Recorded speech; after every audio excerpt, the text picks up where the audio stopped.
राजकीय आघाड्यांचा पुरस्कार न करता समाज परिवर्तनाची लोकशाहीच्या चौथ्या स्तंभाची मूल्य जोपासली पाहिजेत, असं प्रतिपादन पोलीस निरीक्षक प्रमोद शिंदे यांनी केलंय।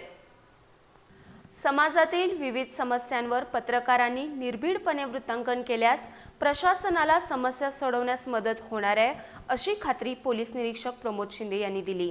समाज आणि प्रशासनामधील पत्रकार हा दुवा आहे। पत्रकारांनी राजकीय आघाड्यांचा पुरस्कार न करता समाज परिवर्तनासाठी लोकशाहीच्या चौथ्या स्तंभाची मूल्य जोपासली तर समाज परिवर्तनाची क्रांती होईल, असं प्रतिपादन पोलीस निरीक्षक शिंदे यांनी केले। पत्रकार दिनाच्या निमित्तानं इथल्या पेठ वडगाव पोलीस ठाण्याच्या वतीनं पेठ वडगाव शहर आणि परिसरातील पत्रकारांचा सत्कार करण्यात आलाय। अध्यक्षस्थानी पोलीस निरीक्षक प्रमोद शिंदे होते। ज्येष्ठ पत्रकार अजित पाटील, संजय दबडे, अयूब मुल्ला, दीपक जाधव, संतोष सनगर यांची प्रमुख उपस्थिती होती। यावेळी पोलीस उपनिरीक्षक महादेव डिगुळे, सहाय्यक फौजदार आबा गुंडनके, हवालदार श्रीकांत दाभोळकर, पोलीस शिपाई अनिल अष्टेकर, महेश गायकवाड यांच्यासह पत्रकार मोठ्या संख्येने उपस्थित होते।